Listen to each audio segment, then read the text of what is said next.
देखिए straight line का derivation आपने देखा है, पूरा आपको ड्राइव करा दिया गया है। अब हम इसकी थ्योरी को एक नजर में समझ लेते हैं।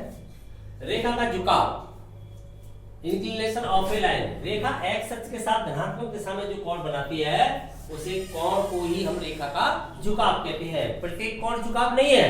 कौन सा कोण है यहाँ पर झुकाव? इंक्लिनेशन वो एंगल है जो पॉजिटिव डायरेक्शन में बनता है रेखा एवं एक्स अक्ष के साथ। क्लियर? नेक्स्ट, रेखा की प्रवणता, ग्रेडियंट ऑफ ए लाइन, झुकाव की टेंजेंट, झुकाव एक कोण है तो उसकी टेंजेंट की जो वैल्यू है वही रेखा की क्या कहलाती है? ग्रेडियंट कहलाती है। ग्रेडियंट को ही, प्रवणता को ही हम क्या कहते हैं? ढाल, स्लोप कहते हैं। क्लियर? इससे किससे रिप्रेजेंट करते हैं? एन से। तो एन इक्वल क्या हो गया? Tan theta. थीटा यहाँ क्या है? झुकाव। दो बिंदु रूप में ढाल, इफ रेखा पर हमें दो पॉइंट दिए गए हैं, दो बिंदु दिए गए हैं, तब रेखा का ढाल क्या हो जाता है? n equal y2 minus y1 upon x2 minus x1। अर्थात ये कहा जा सकता है कोटियों का अंतर बटे भुजों का अंतर। एक ही क्रम रखना चाहिए, 1-2 या 2-1, ये ध्यान रखना। ठीक है? समांतर एवं लंबवत रेखाओं की प्रवणताओं में क्या संबंध होता है?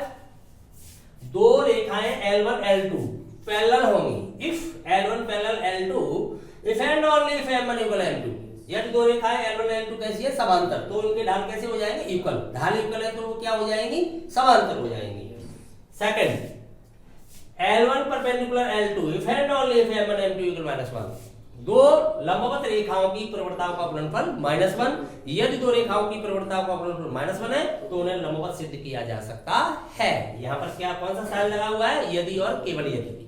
टू वे इम्प्लीकेशन, यानी इसके द्वारा इसे प्रूव किया जा सकता है, इसके द्वारा इसे प्रूव किया जा सकता है। दो रेखाओं के मध्य कोण, एंगल बिटवीन टू लाइंस, माना रेखाओं की ढाल M1 M2 है, उनके मध्य कोण क्या है? थीटा। तब tan थीटा इक्वल क्या आता है? M1 minus M2 upon 1 plus M1 M2। यहाँ पर मैंने मॉड डाल रखा है क्योंकि थीटा हम कौन सा कोण फाइंड कर रहे हैं? एक्यूट एंगल, न्यून कोण। तो रेखाएं दो कोण बनाती है, दूसरा कोण कैसे फाइंड हो जाएगा? Pi minus theta. क्लियर? यदि ये समकोणिक प्रतिच्छेदन होता है, परपेंडिकुलर है, तो क्या आ जाएगा? उस समय ये दोनों कोण युगल हो जाएंगे 90-90। तीन बिंदुओं की संरेखता, कोलिनियरिटी ऑफ 3 पॉइंट्स, तीन बिंदु ए बी सी हमें कोलिनियर करने हैं, एक ही रेखा पर प्रूव करनी है। तो क्या होती है संरेखता? ए बी का ढाल इक्वल बी सी का ढाल। तो बिंदु कैसे हो जाएंगे? संरेख। संरेख होंगे तब ए बी का ढाल इक्वल बी सी का ढाल, if and only. Area of A triangle, ये तो आप पहले से ही जानते हो। Area of A triangle if उसके तीनों ही वर्टेक्स फाइंड हो रहे हैं, तीनों शीर्ष फाइंड हो रहे हैं, तब क्या होता है? Half x1 by 2 minus y3 plus x2 by 3 minus y1 plus x3 by 1 minus y2। कैसे ध्यान रखते हैं हम? एक ही चक्रीय क्रम में 1 2 3 2 3 1 3 1 2। क्लियर? x बार रखिए तो अंदर y। ठीक है?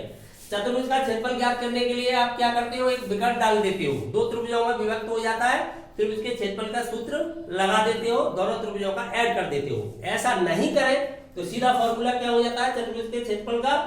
उसके चारों शीर्ष आपको फाइंड हो रहे हैं, तब एरिया आ जाता है हाफ, फिर x y x y x y x y चार जगह जोड़ लें, माइनस, फिर उसको सब्ट्रैक्ट कर दें। नंबरिंग इस सिस्टम से ध्यान रखें, कहां से?